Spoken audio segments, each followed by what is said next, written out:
Golden State Media Concepts Fantasy Football Podcast is your one-stop shop for fantasy football news and advice. Can't decide on who to draft on the first round? Going gaga on how to line up your team. We've got you covered. Traditional leagues, dynasty leagues, PPR leagues, IDP league, even daily fantasy football league. Join us as we break down all the questions of fantasy football. It's the Golden State Media Concepts Fantasy Football Podcast.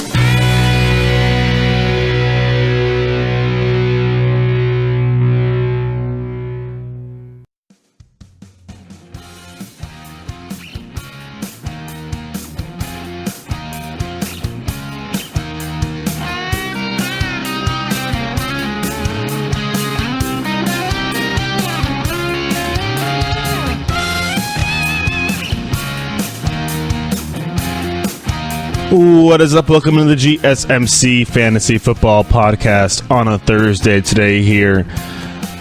Coming in as we get to, it's July 21st. It is the summer solstice, which means we are getting even closer to the training camp, to getting football back. And obviously we all love our football out here, especially for fantasy implications. We got to make sure that all of our teams are, all of our draft boards are ready to go, because we're about a month and a half away from drafting. I mean, for the first preseason game is, I think, August 8th or something like that.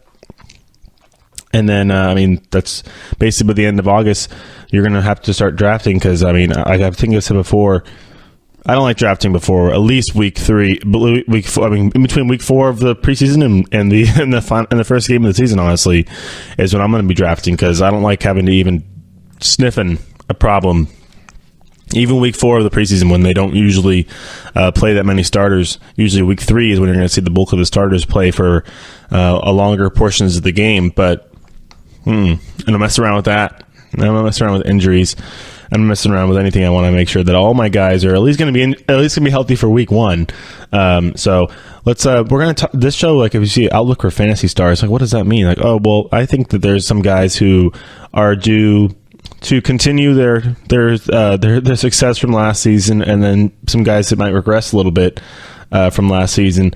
Could be circumstantial, could just be adjustments the league is making, could be the fact that they are getting older. It all comes into account here on the show. So we're going to pick a couple different guys and go through each one throughout these 4 segments. So the first one that I do want to talk about is Todd Gurley.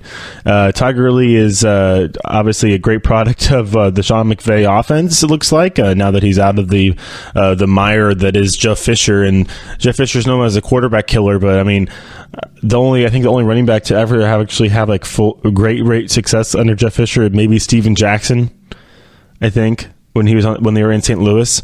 But yeah, no, not a big fan of how he ran that offense at all. Obviously, you got a much better performance. You saw what Sean McVay did for Jared Goff, not only advancing his talents, but creating situations where Todd Gurley could be successful as well. Because the running game and passing game go hand in hand. They're not separate. They're separate things, but they also play off of each other.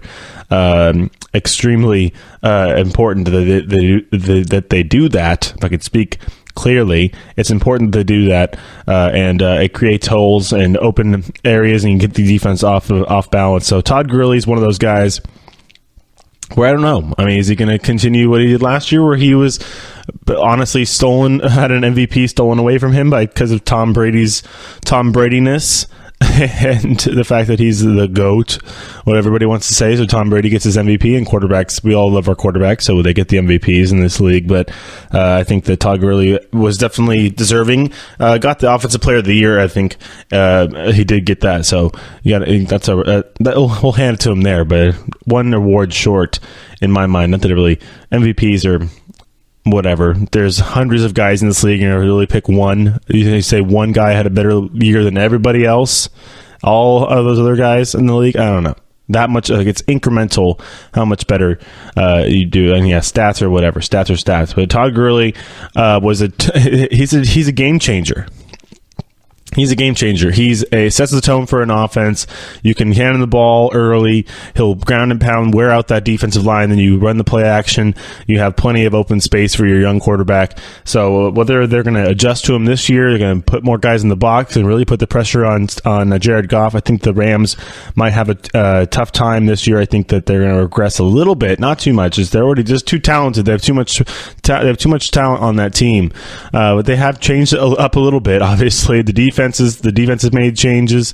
For some reason, whether it's Les Snead is deciding that he needs to go in right now before he has to start paying all these guys. He wants to win now while it's cheaper to do that because he knows he's not going to be able to pay Aqib Talib and Marcus Peters and who else did I get? Well, I'm totally drawing a blank here. And who else did I got? Aqib Talib, Marcus Peters, and Ndamukong Suh for much longer, even when he has to pay Todd Gurley and Jared Goff. So Todd Gurley this season, if he's going to hopefully pick up where he just left off, I think he will. But there's always a question mark. He's not. I don't think he's not quite into that Le'Veon Bell. Or where Adrian Peterson was at his prime, where it's just every year, day in, day out, no problems. Doesn't matter what defense is going against, doesn't matter. He's going to get his touches, he's going to get his points. I don't know if we're there yet for Todd Gurley. I think one more season, obviously, we've seen him go up and down. The season 2016 was not a season to write home about. This last one was, obviously, but the speculation is definitely out there. Same thing for David Johnson, I think. But the thing is, he's coming off injury. Fortunately, it's not a leg injury, just an hand injury where it has nothing to do with his running ability. Might have some ball security issues, but that's about it. But going back to Todd Gurley, I think that he's going to be just fine. I do have some speculatory issues because of his volatility in his career with his performance, but that could just be a product of the system that he was in. He's finally gotten in a situation with the Rams now with Sean McVay's offense to be comfortable, and hopefully it's an evolving offense enough where it can grow and change into different things in order to adjust to the defenses, because the defenses will definitely be adjusting to them. NFL defenses were put on notice last year by the Rams. They got popped in the mouth. Obviously, you saw that the Rams were not able to do really that much actually against the Falcons in that playoff game at home. So whether teams start looking at that film really hard and start taking some of the ideas that Dan Quinn had implemented in that game for Atlanta, then you might see Todd Gurley regress a little bit. You might see him go back to the mean a little bit. I'm not saying he's going to have a terrible year, but he's not going to have the crazy year last year, especially fantasy-wise, where, I had him last year on my team, and he was able to basically win the whole thing for me. It was his last 3 weeks of the season were the playoffs, and it was like 3 straight 50-point weeks, 45 points here, 50 points there. It didn't matter. So Todd Gurley's a talent. He's has the ability to put the team on his back, whether it's through the backfield or it's running out of the backfield and catching passes. You see the highlight reel of him last year with his ability to hurdle defenders, evade defenders, break tackles. He's got all the talent. He's got all the skills. We already know that, but the question is, can he sustain it? Sustainability is a big question mark in the NFL, and it's basically the difference between being a good player and a great player. Because anybody can be a flash in the pan guy. One guy I think about is Chris Thompson, who that could be a guy we talk about a little bit on the show. But Chris Thompson comes to mind because he was a great fantasy player. Oh my gosh, if you don't have Chris Thompson, you don't know what you're doing. Like, whoever jumped on him first was a genius in fantasy last year. And now we're at a point where, is he going to be in the same with Alex Smith? Is he going to be our defense is going to adjust to him now? These kind of smaller pass catching running backs who get on the outside reminds me of like a Tariq Cohen. Did he have that great of a year last year? Bears team performance obviously in fantasy isn't as paramount as individual player performance, but sometimes they do go hand in hand, where obviously if your team is rolling, your offense is rolling, your player might he's just going to get points anyways. It's going to rub off on him. He's going to get part of the touches if that whole offense is rolling, no matter if he's a big part of that offense or not. So a guy like Chris Thompson, I have question marks about, especially with the new quarterback. Guys like Tariq Cohen, hopefully he can bounce back and be another weapon in the passing game for Mitchell Trubisky out of the backfield. Guys like Well, then there's also guys like Joe Mixon, who are now going to be the number one running back. Obviously, I think he's still kind of sharing time with Giovanni Bernard, but Giovanni gets more of the third down and pass screen plays, stuff like that. But no more Jeremy Hill in Cincinnati. This is kind of my running back segment right now, I guess. With Jeremy Hill gone, Joe Mixon's the only guy in Cincinnati. He had a nice little season last year with Jeremy Hill there, with Giovanni Bernard. He was even became that short yardage guy where he was given the ball on the goal line. He was able to punch in a few touchdowns, and that's all value. That's all straight value right there. If you have a guy who is going to be the guy for the goal line offense, because the team is going to end up being a team's going to be there eventually in a season. I mean, even the worst teams, even Andy Dalton can get his team down to the 2-yard line once in a while, and they give it to Joe Mixon. He was able to punch it in. He also was pretty nice out of the backfield as well, catching the ball on those checkdowns. So it's always nice to have a receiver, a elusive running back. And I like Joe Mixon, but I just don't. These are guys who are volatile, who can go up and down and have up and down seasons. The sustainability has not been proven yet. A lot of these guys, whether it's Chris Thompson, Tariq Cohen, Mixon, even Gurley, who was the best in the league last year. But I think is it a product of the offensive line for the Rams? I think that can only gel more. You got Andrew Whitworth in there in the offseason last year. So that was probably a big deal, the fact that he was able to get a big, talented offensive lineman in there to make more room for him and create more time for Jared Goff to scan his reads and then decide that the check down is the best idea. So that's how he got a lot of catches too. So, I mean, you saw some of these catches he made and was able to break off 30, 40, 50-yard chunks just off of little swing passes out of the backfield. So he's dangerous, but I think defenses are going to be finally put on notice. They're going to adjust for him. They're going to try and plan for him. They might put an extra guy in the box for him when he's running. But the thing is, I am confident that he can create some sustainability just because he's so versatile. Because he's unpredictable. That whole offense is unpredictable. I don't know about getting rid of. I think that I would have liked to see that offense get a little bit more dynamic with who's that?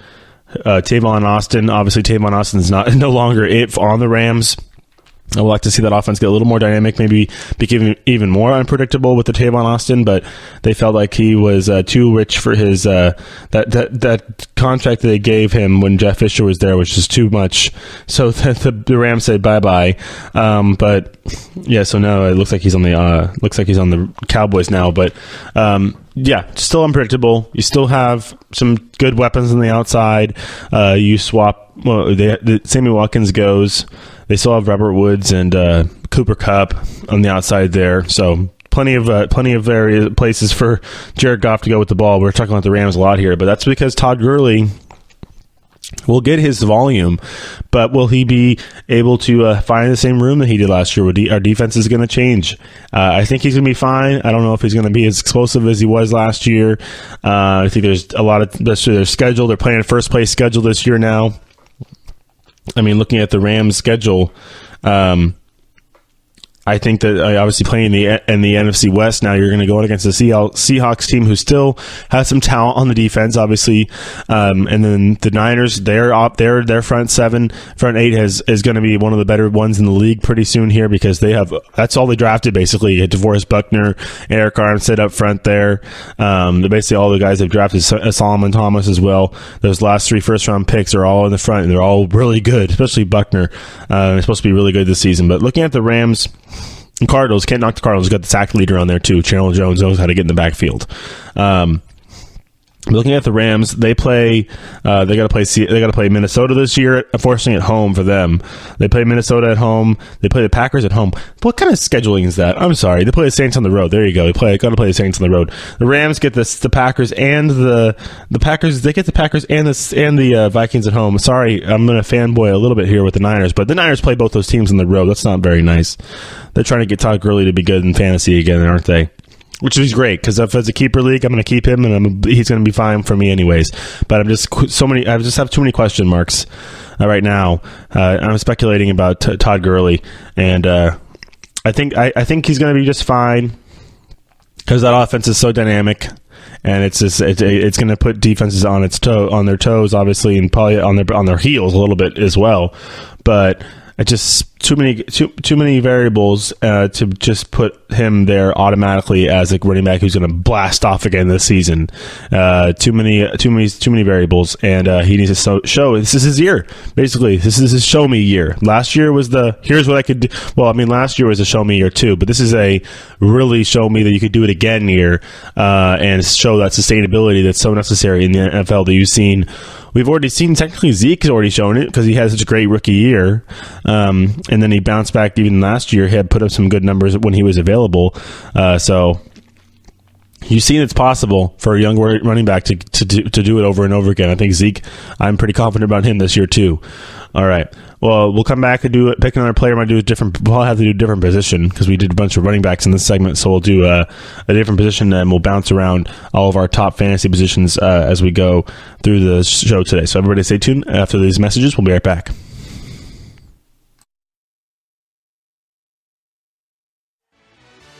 Are you looking for the very best NFL and college football podcast? Then check out the GSMC Football Podcast. Get the latest football news both on and off the field. From the NFL Draft to trades to the rumor mill to the NFL Combines, they got you covered. That's GSMCpodcast.com/football-podcast. Get updates on college rivalries, game day insights, and much, much more. It's football talk the way you want it. This show eats, sleeps, and breathes football. Don't forget to like them on Facebook and follow them on Twitter. Visit GSMCpodcast.com for more info.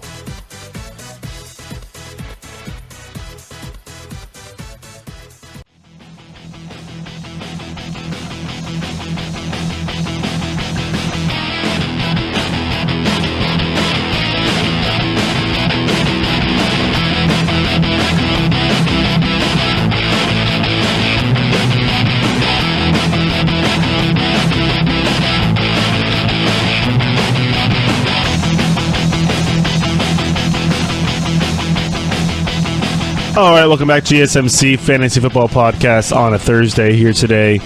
We are coming back. We talked a little bit about running backs and some guys that some outlook for our favorite stars. Obviously, we did running backs last season. Segment there was Todd Gurley was the topic of conversation there regarding whether he's going to come back and post up another season like he did last year. Is it going to be more middle of the road? Is it going to be a bad one? Honestly, is it going to be a stinker season for him?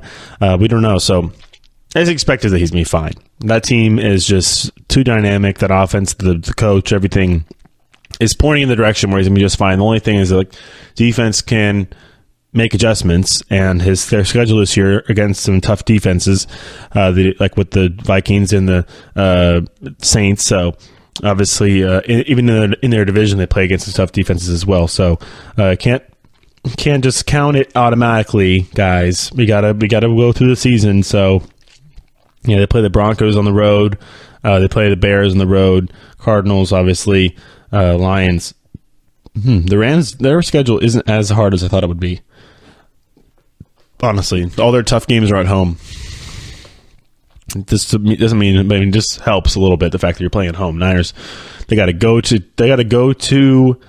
Where do the Rams play the Chiefs? Because we're playing the Chiefs this year. They play them at home. Shocker. Not happy with that. Whatever. Next up, let's talk about some. We're gonna do quarterbacks or running receivers. This segment here. Let's do receivers, and obviously we know our star receivers. One is a guy who has been on the Steelers his whole career. That's Antonio Brown. Obviously, he's got Big Ben thrown to him, so you gotta like that. I don't see he's just talking about sustainability, guys. Antonio Brown is the definition of sustainability in the NFL at a top level. So you got to hand it to him. Always hats off to Antonio Brown for being that production machine that he absolutely is. I mean, the guy's double covered it seemingly every time. Still is able to find spots, and I mean, him and Big Ben have such a good chemistry together, and it just works out so well. But he's not the guy I want to talk about. The guy I want to talk about is DeAndre Hopkins. Actually, he's my guy.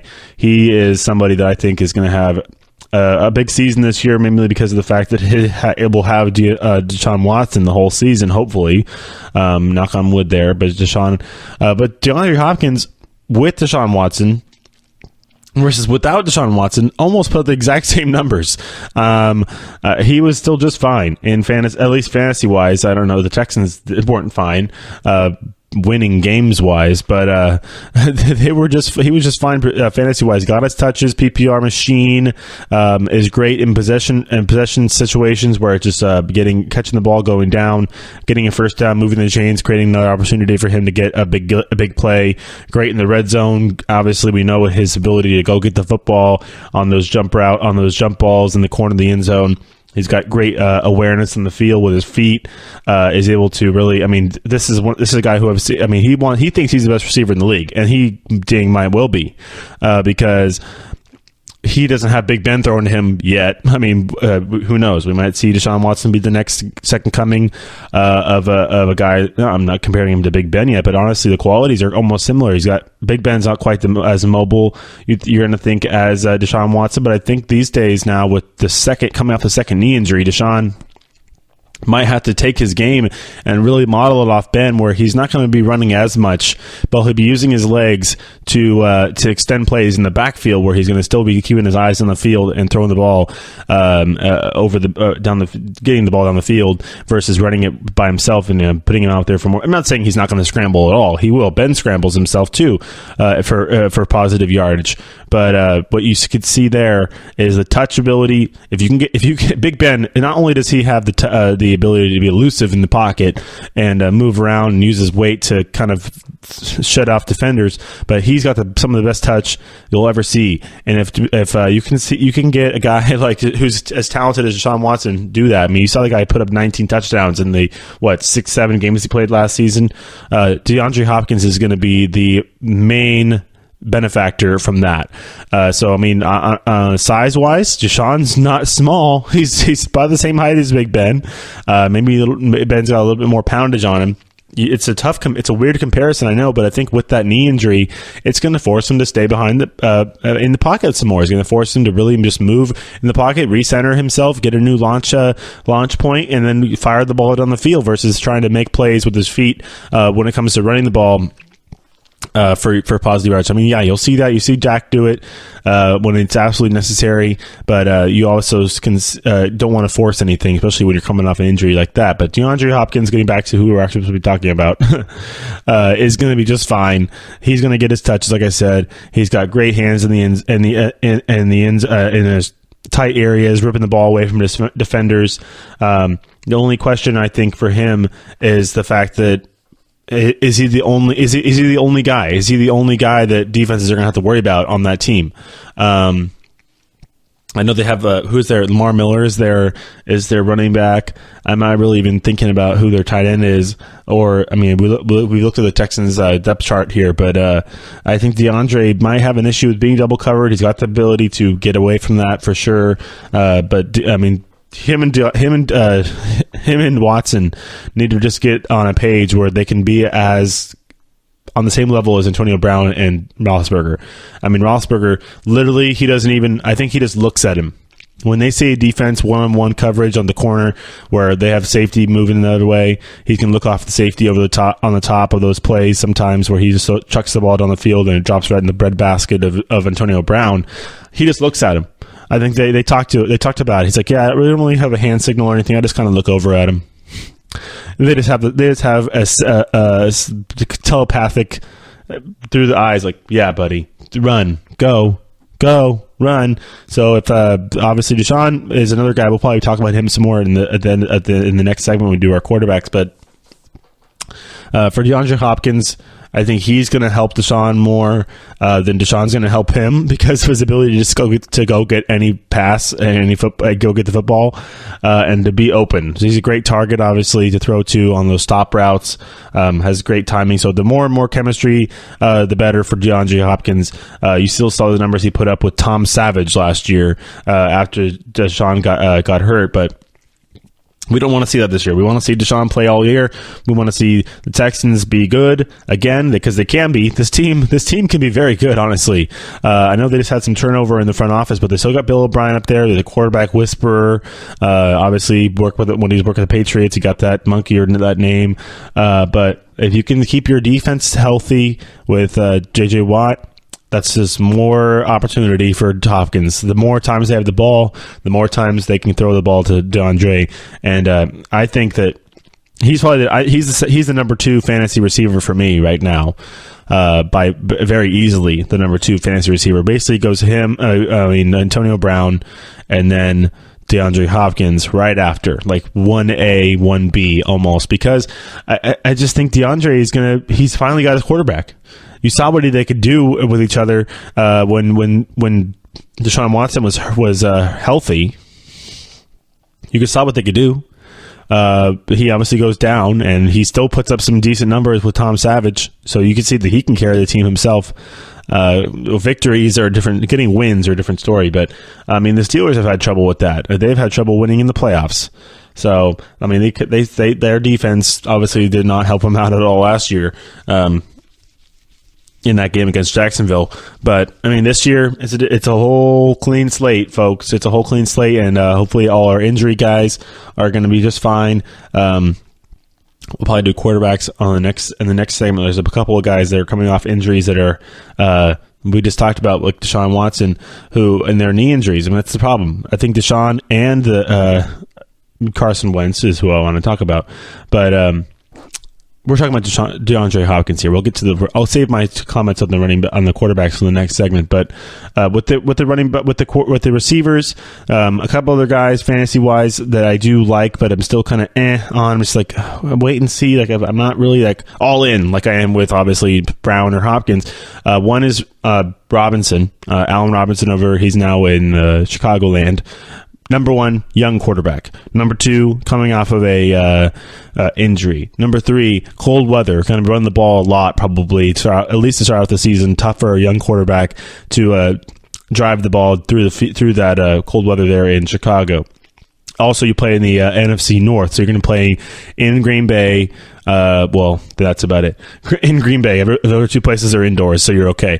But you're going to play in Green Bay as well, so... it's sometimes it's gonna be tough. It can be tough for Allen Robinson to get touches. He might get lost out there. He might find that he didn't make the right decision in free agency because he decided on the Bears over the Niners, and the Niners have Jimmy Garoppolo and a beautiful sunny field in California, but he decided to go up to Chicago. So that's kind of a red flag for me, or maybe a yellow flag. Definitely have some question marks there. I wouldn't call him a fantasy star quite yet. That's kind of that. Especially I was just talking about DeAndre Hopkins. Another guy obviously is Odell Beckham. I'm not that high on Odell Beckham. I've never been that high on Odell Beckham. Yeah, he's a great transcendent player in this league. He's got small little knobby legs. Sorry, Odell, you do. You're very elusive, you're very fast, but in order for you to do that, you need to have small little knobby legs.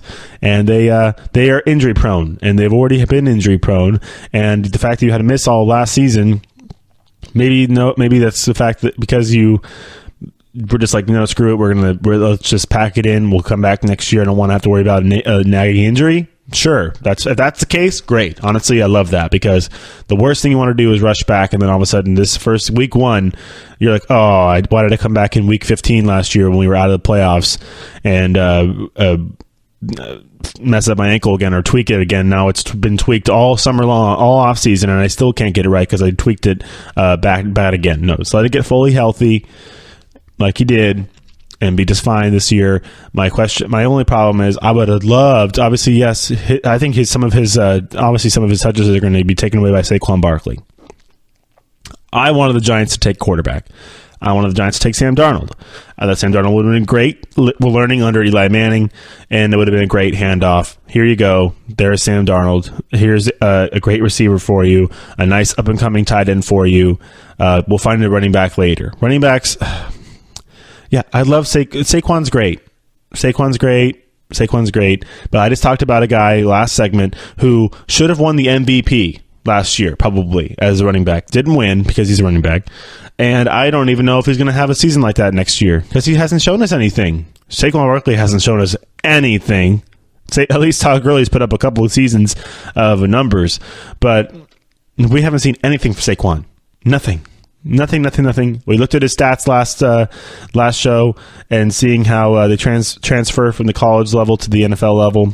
He had one game where he rushed more than 21 times. One game, 28 times. And it's don't think that the volume is going to be there. I don't think he's going to get worn down. The NFC East is not a fairy tale garden. It's not. It's the defending Super Bowl champions. It's the Dallas Cowboys who are out for blood this season, I know. And the Washington Redskins who are always hard hitters on defense. They got some veteran guys back there. So it's not going to be easy sledding for Saquon this year. Yeah, he's strong, he's fast, he's everything, but can he pass block? Number one. And can he break a tackle? Break an NFL tackle. That's number two. And hopefully the offensive line can make some holes for him this year. Because I think it's going to be him and Odell and Eli Manning. Hopefully, maybe Eli Manning gets a little renaissance time.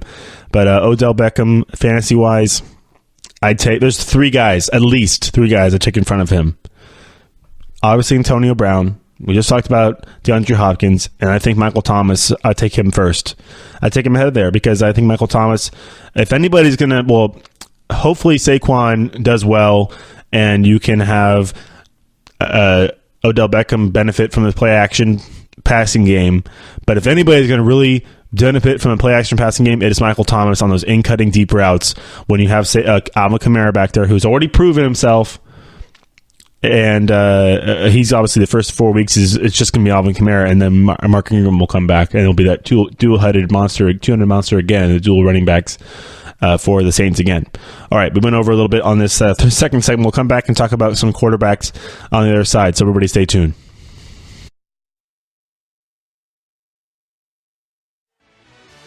Check out the show that's built on the MMA. From the UFC to extreme cage fighting, they got the fights covered. Check out the GSMC MMA Podcast. Get the latest news on past or upcoming fights. Join us as we talk to and about some of the biggest names in the MMA, past, present, and future. When it's the fight game, there's just one show to check out. GSMCpodcast.com/MMA-podcast. Don't forget to like them on Facebook and follow them on Twitter. Visit GSMCpodcast.com for more info.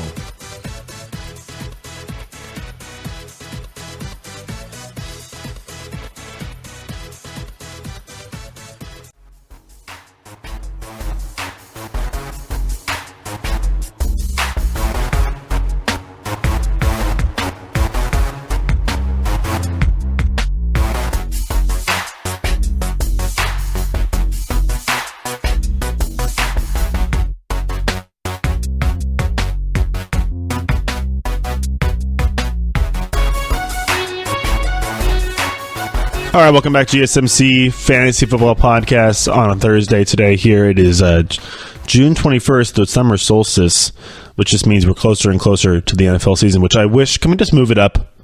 Can we just move the NFL season up to now? Can we have just have training camp during the NBA Finals. Nobody will pay attention anyways. You can have preseason in the month of June, and then you start in July. Boom. There we go. None of this dead time. I mean, I love baseball. Believe me, baseball is my number one sport, honestly. But football is creeping up and closer every year because it's just a fabulous game. I might end up having to watch some Canadian football, which actually is, if you need a football fix right now that you've already highlights or replays, the Canadian CFL is in full effect, and you go watch Johnny Manziel play actually up there in Canada. This is going on right now. The NFL is a couple months away, but actually less than a couple months. So isn't week 1 like September 9th? That's a month and a half away. Or two and a half months away. I can't do math. 2.5 months away. Oh yeah, so a couple months away. I was right. September 9th, but preseason August 9th. That's under a month and a half away, or about exactly a month and a half away, if you want to do the exact math. But yeah, no, NFL fix, you'll have to wait. But the football fix, just in general, you want a little live football, go watch the CFL. It's happening right now. But in all realness, the NFL, when we get started, it's a quarterback-driven league. The rules have all evolved to change and help quarterbacks to push. I mean, I think that honestly, taking fantasy into a case, obviously last year we had all the issues with kneeling and people are going to watch anymore. The NFL is the big safety net for the NFL is fantasy football.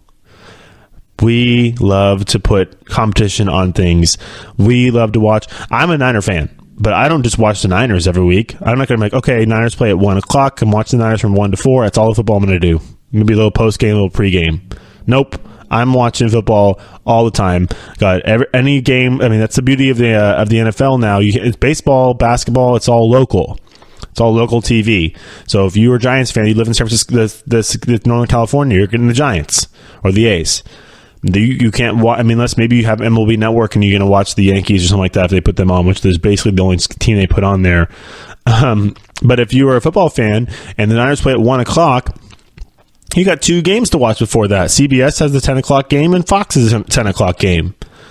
So you got 2 games more to watch. Then you got a Sunday night game, you got a Thursday night game, you got a Monday night game. So you got 3 games on prime time, then 2 more in the morning before a 1 o'clock game, or you get the reverse and your team plays at 10 and you get a 1 o'clock game. So there's always football on.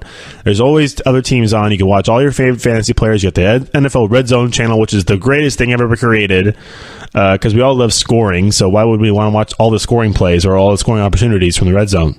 If you don't have Red Zone channel, get the Red Zone channel. It's not a plug. I just love the Red Zone channel, especially for fantasy football. Fantasy football, the Red Zone channel was made for fantasy football players, and it was made for Carson Wentz, because Carson Wentz is one of the most efficient players we've seen in a young career in the Red Zone. This is a guy who's got pinpoint control from a small school. Obviously, he's a guy coming off injury. Love him fantasy-wise. I think he's a sixth ranked quarterback on the Fantasy Pros rankings, but only below Brady. Is it Brady, Breeze, and Rodgers, Watson, and Russell Wilson? So that's it. I think, and I like him better than Russell Wilson, honestly, because he has just more weapons. He's more people to throw the ball to. He's got J.J. now for a full season. Corey Clement, love him with a whole another season under his belt. Obviously, coming off of a Super Bowl run, so this team is going to be chomping at the bit for more. They got a great offensive line. He's got plenty of time there. I'm not really afraid of the knee. You already saw him throwing. He probably heals like faster than a bionic person, man or woman, doesn't matter. But this is a guy who's young still. Is going to heal fast. Going to bounce back from this injury just fine. I think if this is going to anything, it might be obviously no injury is. You can find silver linings and things. I'm not going to say it's a positive outcome of the injury because injuries suck. They just do, and no, we don't want to see anybody get injured. But we always like to find silver linings, and a silver lining could be that Carson Wentz might stay in the pocket some more, and it might end up teaching him a few things. Obviously, you need to be elusive, and he's shown his ability to be very aware in the pocket and feel around himself and be able to keep his eyes down the field, which is great. All great qualities, all qualities you see from top-tier NFL quarterbacks like Russell Wilson, like Big Ben, like Aaron Rodgers. But sometimes, it was a fluky thing. He got tackled wrong, and he cut wrong, and he buckled his knee. It happens. It's grass. You're humans. So whether it's maybe going to keep him a little more stationary in the pocket, or he's going to really pick apart defenses, or he's going to be a little more cautious on his mobility, that might be the case. Or that's only going to be week 1 and 2. So maybe he's down a little bit fantasy-wise 1 and 2 because of that. He's not going to quite have the bump but he gets from the rushing yards that he gets. And then week 3, they let him loose. Or week 4, they let him loose. And he starts running all over the field. And he's going to be right back where he was last year as a top fantasy player, because he's one of those quarterbacks where he's going to get he's going to get probably 20, 30 yards a game on the running game. That's a 2-3 point bump right there. Now that could be the difference between winning and losing. So, that's why we love those running quarterbacks. But I like Carson Wentz. Do obviously have the little red flags with the injury, with it coming back from the injury. But you have a Super Bowl caliber roster. He didn't lose very much. I think the only turnover they had, I think Torrey Smith was sent out, and that's about it. Did they get? And maybe they did lose LeGarrette Blount. So okay, you still have Ajayi, and you still have Corey Clement, who are great weapons back there. So I think it'll be fine. But good pass catching running backs as well. So not really going to affect Carson Wentz all that much. I think Blount was a great addition, option for them to have in the Super Bowl when they're a little more limited with Nick Foles, because you can get that short yardage stuff and also pass block, add some more protection for Nick. But Carson Wentz, we'll see how he comes back off. I think the injury is the only hurdle, the only question mark for this season. Another guy you obviously talk about is Andrew Luck. Finally just started throwing a football. Is he going to be, obviously we have to get him through training camp and everything. His draft stock is quite low, but at his top level, Andrew Luck can be a top 3 quarterback in the NFL at his top level. So you haven't seen it lately. It's always sports, especially professional sports, on any type of sport, is a what have you done for me lately league. So Andrew Luck hasn't done anything for us lately. So we don't really like to talk. We don't talk that much about Andrew Luck. We don't really expect much from Andrew Luck right now. The expectations are at an all-time low for him, and his job is to exceed them and surprise us. I mean, that could be happening. So Andrew Luck could be a guy that you draft. I mean, we haven't really talked about the drafting at all here in this show, because we talked about drafting a million all the time. But we're just having a commentary about some outlooks. But finally getting to the part where we're talking about draft a little bit. But Andrew Luck, and the question about drafting Andrew Luck is, number one, are you in an 8, 10, or 12-man league? Person league. Man or woman, doesn't matter. Are you really desperate for a quarterback? Are you looking for a second quarterback? Are you looking to mix and match? Are you looking to steal somebody? Is Andrew Luck still there in the 10th round? If Andrew Luck's still there in the 10th, 11th, 12th, 13th round, I'd take him just to have as a little feather in my cap in my back pocket, just in case. Nobody else can have him. I'll take Jimmy Garoppolo and run with Jimmy. And if Andrew Luck decides to go off 1 week, or he has a really good matchup and I put him in, there you go. That's how you win fantasy leagues. Sometimes you do something that nobody else thought of doing. You do something that nobody else thought of doing. You do the crazy thing. You run with 2 quarterbacks. I mean, last year I lost Aaron Rodgers halfway through the season. What did I do? I go mix and match with Matt Stafford and Ben Roethlisberger. Give it to me. Because last year, those guys are all in the top 10 of the those guys are all top 10 right now in the fantasy rankings. I think Jimmy might be 11th. But last year, remember, Wentz wasn't really that highly ranked, but he became a big guy and was on every team last year. Dak Prescott, same thing.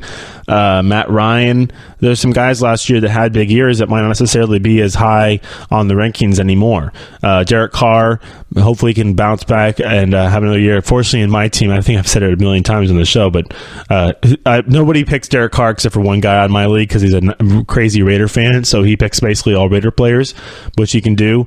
He's actually won a couple times, so it's not back when Derek Carr had that crazy season. I mean, that's not always technically a bad idea. I actually like the Raiders, how they got more veterans on that receiving core. Haven't quite had that. Obviously, they've had Crabtree before, but they've been really young in the receiving core other than Crabtree in the past. And I think the fact that you get a Jordy Nelson, you get a Martavis Bryant, it's only going to help Derek Carr. If you want to talk about Derek Carr now, another guy who's coming off of a season where he wasn't that good. Obviously, the season before that had the injury, came back tried to come back for the playoffs. But I mean, this is a guy who's also played through injury too. So he's a gamer. He knows the NFL. He knows how to get through a season. He's, 2 seasons away from being in a beautiful new stadium down in Las Vegas. So got a new coach this year. Obviously John Gruden going back to the Raiders, which is crazy, honestly. But I would not. If I had a chance to draft Derek Carr, I would think about it, honestly. I'm not going to do it because the kid drafts him like in the 4th round. But for you guys out there, Derek Carr is not a bad idea at all. For a second quarterback, if you want to just try and mix and match a guy, or if you really want to wait, if he doesn't get picked, if he drops in the draft and you haven't gotten a quarterback and it's already the 14th round, of crap. Derek Carr, not a bad option. He's got great weapons in the offense. Obviously, you lose Crabtrees now. I think, isn't he on the Ravens? But you get a Martavis Bryant, who I love. I actually love Martavis Bryant on the field. He's had a lot of, I mean, this guy's had so many issues off the field, whether it's been suspensions or feuds with the Steelers or whatever, what have you. But all through that, he's been able to put up numbers. He can make the crazy catches in the end zone. He was a great stopgap for when Antonio Brown was hurt for the Steelers. Put up some numbers. You see what he can do, and it's just him out there. He's got all the talent, all the tools to do it. So I think him and Derek Carr are going to have a nice little connections there. And then obviously you got Jordy Nelson, who's a perennial Pro Bowler. I mean, hopefully he can stay healthy. He seems to be having he caught the injury bug a couple years ago, and it seems to be lingering around still. But this is a guy who's had Aaron Rodgers. This is a guy who could probably teach, even as a receiver, can probably teach Derek Carr something, get some stuff that Aaron and him had, that kind of chemistry they had. So if they can get that in Oakland, Derek Carr is due for a great fantasy season, and he could be a guy that either gets picked up very quickly off of the waivers or is drafted at the end of drafts this season. Because, I mean, he isn't that high on the boards right now because of what happened last year. So could be a bit of a sleepy. I wouldn't call him a sleeper because it's freaking Derek Carr. I mean, and he's good. We know he's good, but obviously coming off of last year, he's not really that high. There's other guys that people want to talk about, but I like talking about Derek Carr, and I think he's due for a big season this year with his new weapons in Oakland. All right, that'll wrap it up for this segment. We'll come back and do some talk on tight ends and maybe a little bit more quarterbacks. I know there's some tight ends this year who we love, and some tight ends that don't get as much love as they deserve, I think, because they're all really good players. All right, we'll do that when we come back. Stay tuned.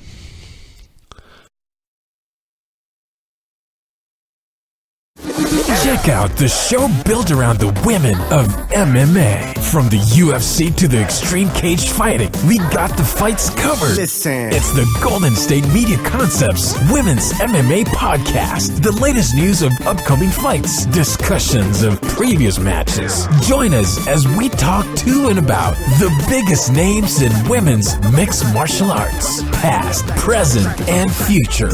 When it's the women's fight game, you know where to listen to. The Golden State Media Concepts Women's MMA Podcast.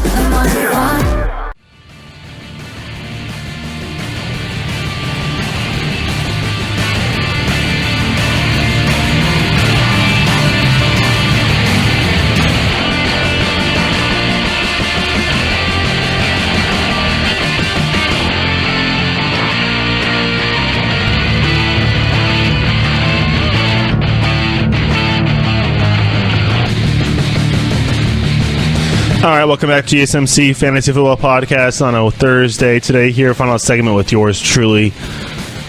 Tom Dougherty is the name, as that music just cuts right off, as it always does. Tight ends are fun. Tight ends are bonus points almost in the fantasy football. If you can get Travis Kelce, good for you. You probably drafted him in the third round when you could have got a pass catching running back that might be more productive. No, I'm just kidding. Well, kind of kidding, not really, but because Travis Kelce's great. I love Travis Kelce. Would love to have him on my fantasy team. I think that I could get somebody in the same slot as him that might be a little bit more productive. Maybe not. I mean, depends what you get with your first and second round picks. I think that he is a guy who's going to be a great. I mean, I've talked about him a lot on the show. Actually, talked about him because he's going to be a great weapon for Pat Mahomes to throw to. He's going to be a big target for him to throw to.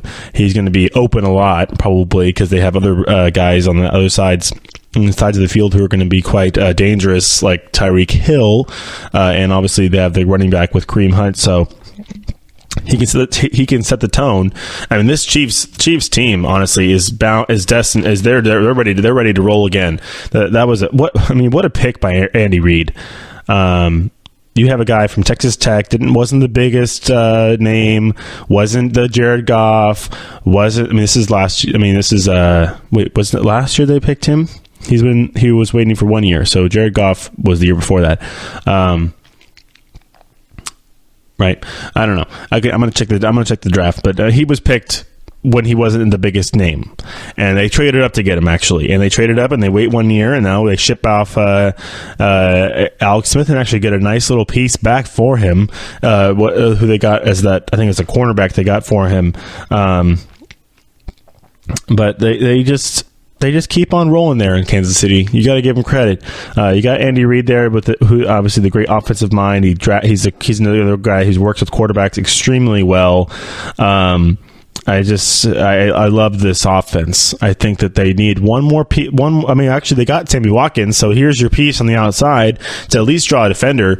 I think that play action game is going to be absolutely deadly. If anybody knows how to use it the best, it's Andy Reid. You got a star running back in Kareem Hunt, who I think, honestly, that's another guy like Todd Gurley, but Todd Gurley has had ups and downs. You've already seen him kind of go up and down in the NFL.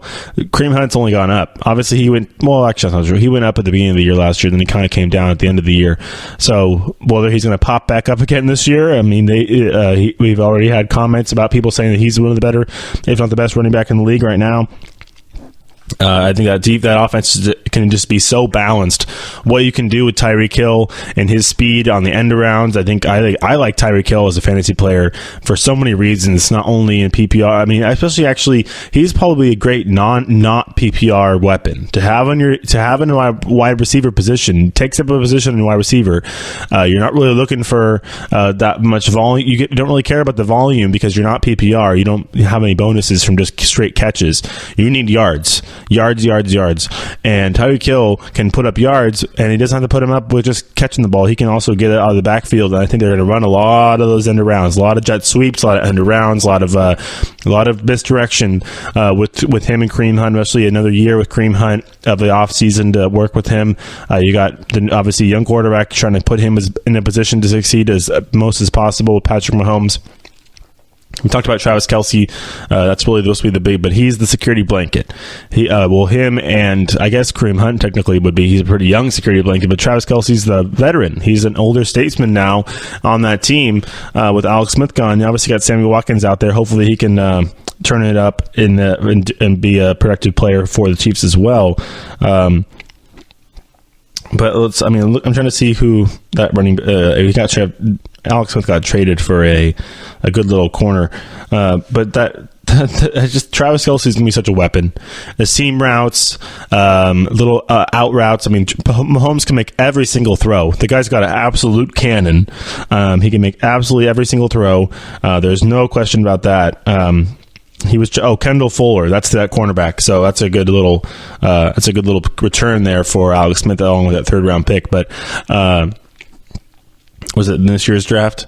No, Kendall Fuller, I like that. Yeah, it was this year's draft, actually. So it was a third-round pick of this year's draft. I could tell you who they got. But Travis Kelce, this is supposed to be about him and the fact that he's going to be a great weapon for Patrick Mahomes to get to. That's the seam passes, throwing the ball down the field, really putting those linebackers and safeties on notice. When you play the Chiefs, you better have your linebackers and safeties. They better have their running shoes on because you're going to be sprinting around trying to cover a big guy. And Travis Kelce's, 6'4", 250. He's huge. I mean, the guy's a beast. He's a possession tight end. I know everybody's like, Gronk. Yeah, no, I love Gronk. They don't need Gronk. The Patriots win without Gronk. Gronk's a decoy. Gronk's great when he's the best ability is availability, and then next might be motivation, or do you need this that much? I mean, he was already contemplating going to the WWE in this offseason. I don't know how motivated or how focused he is to playing football. I bet you I'm not afraid of his motivation when he's actually on the field. When Gronk gets on the field, I'm sure it's all business. The Patriots require that. It's the Patriot way. It's all blah, blah, blah. You got Tom Brady throwing you the dang football. I think you're going to be fine. Just stick your arms up and catch the darn ball, because it'll be there. Tom Brady's throwing it to him, but they've shown that they don't really need him. They don't really need in their offense. Obviously he's one of the most dynamic players when he is in there. One of the most, if not the most uncoverable weapon in the passing game as possible. But I mean, he needs to stay healthy. It seems like every year now he misses a few weeks, comes back, he's going to play, he's not going to play, he's going to retire, he's not going to retire, what's going on? So I'm off Gronk.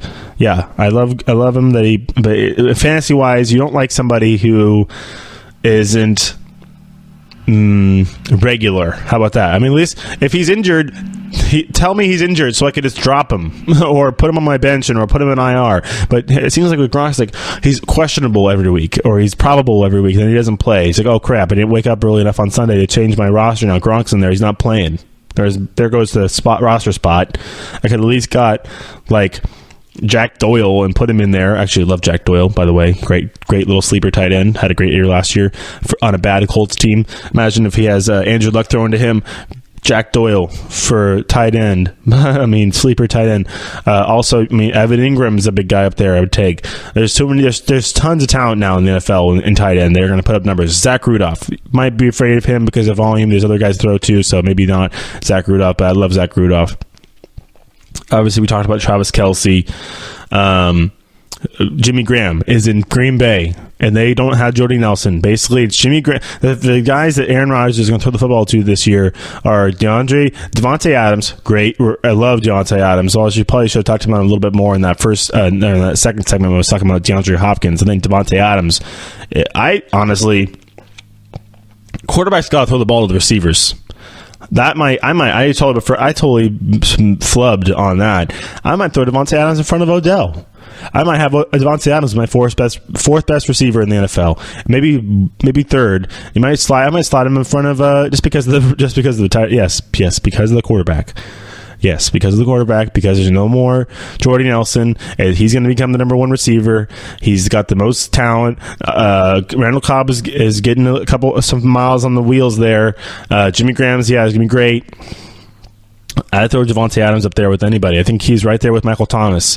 The only thing about Michael Thomas is the Saints are kind of really found that running game defense, play action passing game, not slinging it 40 times a game, actually works really well. Like they were really good last year with their defense and their running game. They don't have to throw the ball as nearly as much as they used to. So maybe Michael Thomas doesn't quite see the volume that you would see for a normal Saints receiver. I mean, last year he put up some good numbers, but I love Devontae Adams. I love him with Peyton. I love him with Aaron Rodgers. Odell Beckham has Eli Manning, and then also another really good guy in the backfield that's going to take touches from him fantasy wise. So it's all about, a lot of it has to do with volume and touches, and that's why you see when top running back gets hurt. Okay, who's his backup? Let's pick him up because he's probably going to get touches, just volume. That's a fantasy that happens every year in fantasy, every single year. So, I mean, Devontae Adams, love Jimmy Graham. I was listing tight ends, then I got on my Devontae Adams train right there.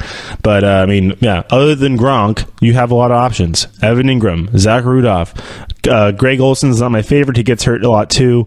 Travis Kelce, Zach Rudolph. Who am I forgetting? Jordan Reed. He has some injury issues, but he's also, if he can stay healthy, he's a weapon. I mean, Alex Smith loves throwing to his tight ends. You saw how he got on the same page as is Vernon Davis still in the Redskins?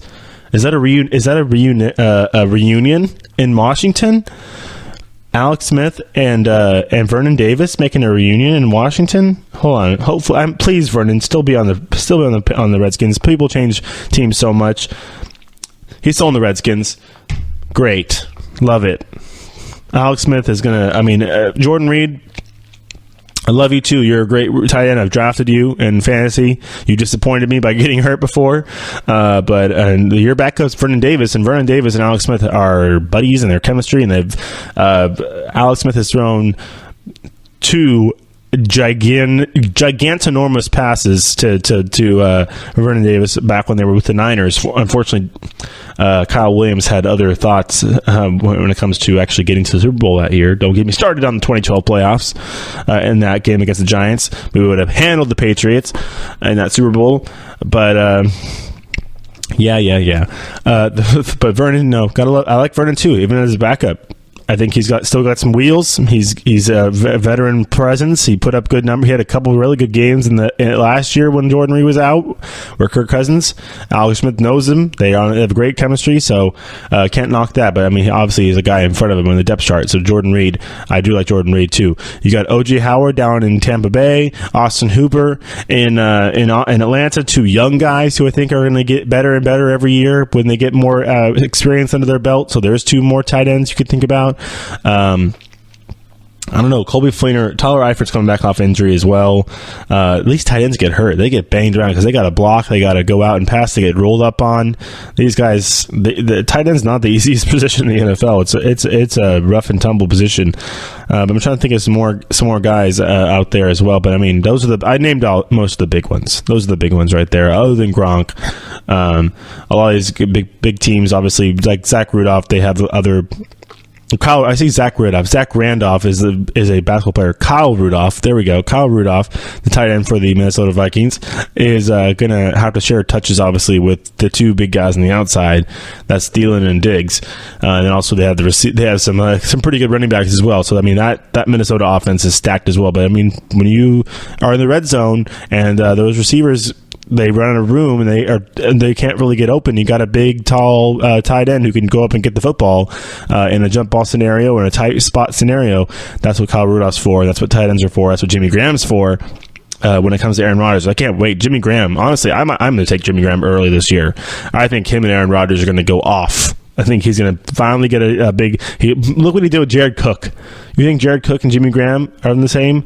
I mean, they're pretty. I think honestly they're pretty similar, but Jimmy Graham has the pedigree and has put up the numbers. His way better career numbers because he was in New Orleans. But I think look what he did with Jared Cook. He wanted to keep Jared Cook. Now he gets Jimmy Graham, and hopefully he can go take that and run with it. All right, that'll wrap it up for the show today. We have come to the end of this final segment, as we'll be back next Tuesday. Everybody have a good weekend. Some more fantasy talk for you. Everybody subscribe and make sure you share this podcast with you if you also like regular football, not just fantasy football, but just talking about football regular. We also have a GSMC Football Podcast that I think we upload every single day because I do it on Monday, Wednesday, Friday for the college football show, the college football edition of that show.